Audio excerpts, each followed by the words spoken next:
So I'm actually putting this ball sort of in between my legs as well, so there's less room for you to move. Okay? So what I'm doing here is I am going after the lower back, but I'm going to start doing it from the lower legs first, because if he has true Mars fans, then he also has very long femurs. Yeah, he has long bones. Yeah. So his transfer of weight is different.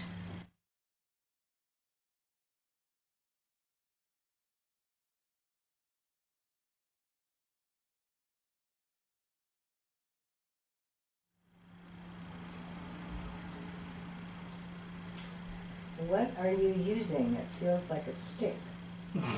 What is it? It's my thumbs. It's your thumb? Really? Yeah. Oh. Huh. But because you're now here and you don't have the friction, it's feeling a little bit different. But I'm going right after, below the trochanter. You can use your little pocket lines that people have. But I'm looking for...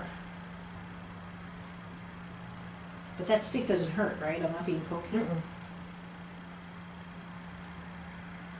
Normally under the pelvis I would come with a hand like this to give it more of that move. So that's the drop hand. And I think he likes that. He does like the seat bone being compressed. Right, well I think he would like being compressed completely. That's why I'm doing the ball props. Yeah, okay. I'm just doing, because he's not used to getting feedback. He's so, ooh, like if I had, and he feels like if I his take hip your is stretch, he's dislocated. used to this kind of Yeah. feeling. And I'm thinking the ball might give him a bit more of a tactile. Now you can use this ball to your advantage. Now I'm actually touching the ball and going through the ball to work with your sacrum.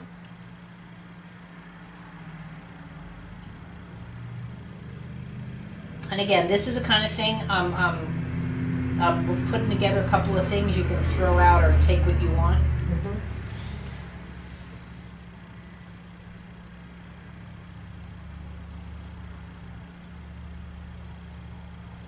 And he's got a great big clunk in that hip.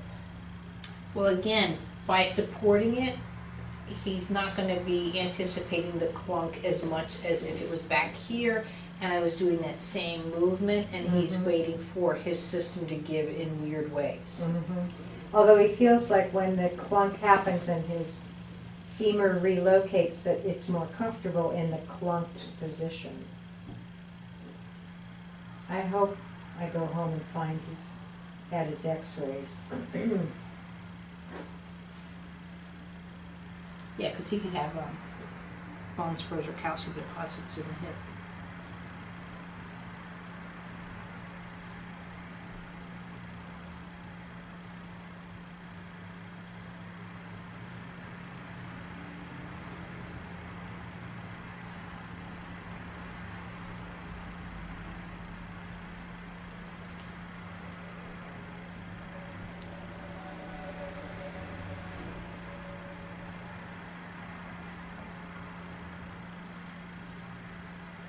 Now that feels really good. So what is that part of the bone? Is that the top part of the seat bone? Yeah, I'm rolling into it and rolling the sacrum around, but I'm telling you, because you just had this input from the ball, the releases that come are pretty incredible.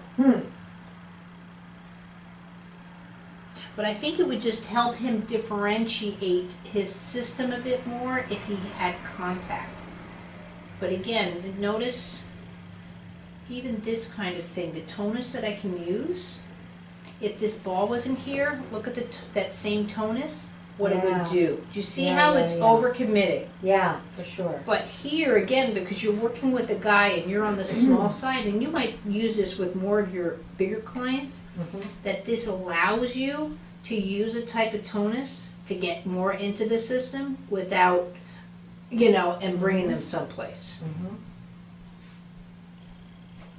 But what this does here is the ball here, that takes away the friction from the legs. And since he has such long legs, it might help him give a little bit of movement here. But again, feedback, because when your legs go through, it'll come hug around the femur and give a bit more, like I said, input into his system where his boundaries are.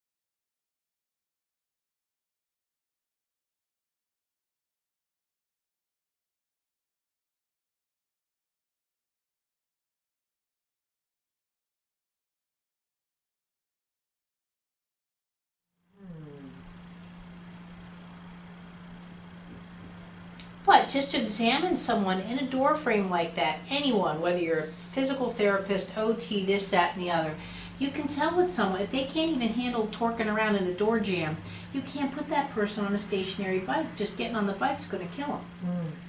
And that's what I want to take back and give people their dignity, because it's like, they come to me in tears going, well, you know, I mean, you must get it too. Yeah, I do. You know, I wasn't hurting as bad as I was until I got it back from.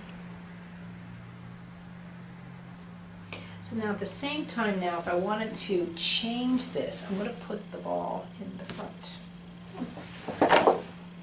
So I'm going to just use you sort of as well as a prop, but I'm tucking you in here, okay? I have a medium-sized, well, small turquoise ball that I sometimes put Right. people.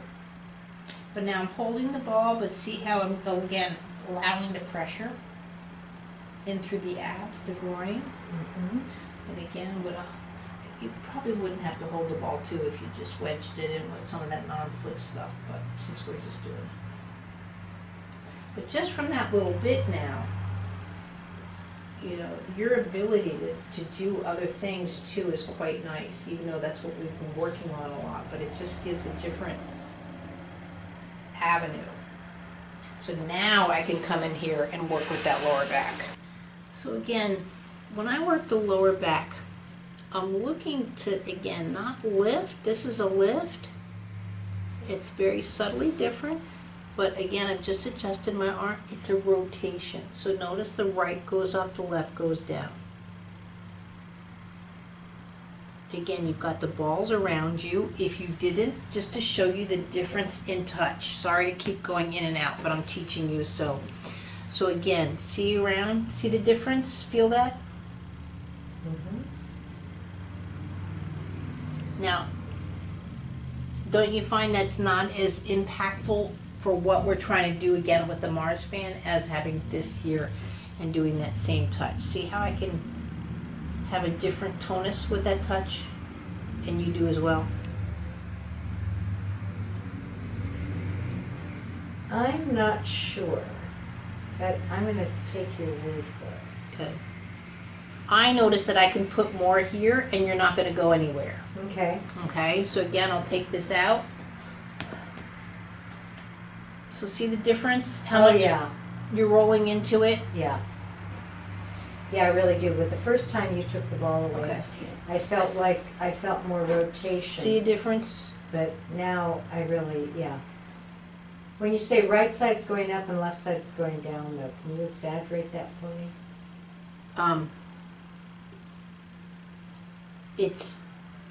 I have the right hand here, so my fingers are around you, thumb up on the side of the spine. So as my fingers rotate, again, that jar of mayonnaise, my thumb's going to shoot out. Okay? Now I have on the left hand, I'm on still on your upper side, my four fingers are here, my thumb is on the down side of the spine. Oh, okay. So again, I'm going to rotate and then shoot down with the, so see, it's almost like a squeeze. Okay, okay. So, It's almost like if you had an abscess and I was going in there, and yeah. but it's not, I'm not doing a little lift. Feel the difference? I'm going for that whole spinal extension and also that diaphragm integration and the colon integration that you're getting from the ball. So now if I wanted to do my palm here and rotated this whole tush and go down, see again how nice and solid you are? You're moving, but you're solid because I have the balls there. Mm-hmm. So taking the balls away again, you're going to move, but you're not going to be as solid. See the difference? Yeah. Now this is a fine movement. It would benefit you. I'm going after someone that just needs more physical input. Yeah. So, and the balls, again, if you did this with the foam core, you wouldn't get the same friction. A pillow would restrict the movement, whereas the balls, like, see if I'm like, it's like I'm pinging off of it. Mm-hmm. So. But when I palm heel down, I'm still going down the spine with the left hand as I'm rotating that palm into the right pelvis.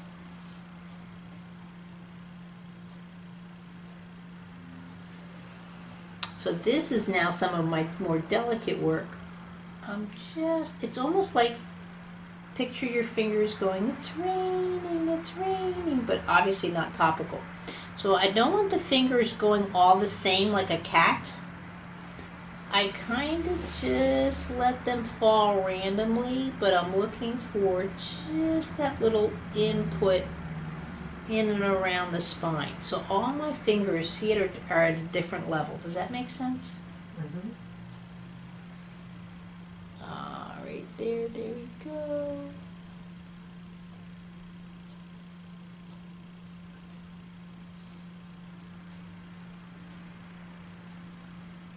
And I'm right against your back. I mean, my face is probably 5 inches from it. Mm. So then I can come around here, through the chest. But see, you're always getting total input. I'm not back here doing Mhm. this, so where I'm farther away from you.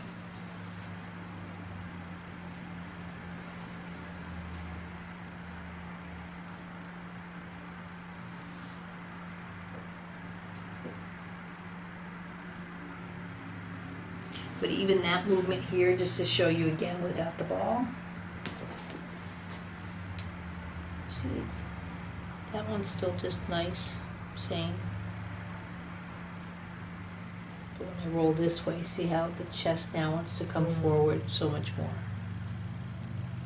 But again, just by constantly hitting that ball is like having an artificial floor on the other side.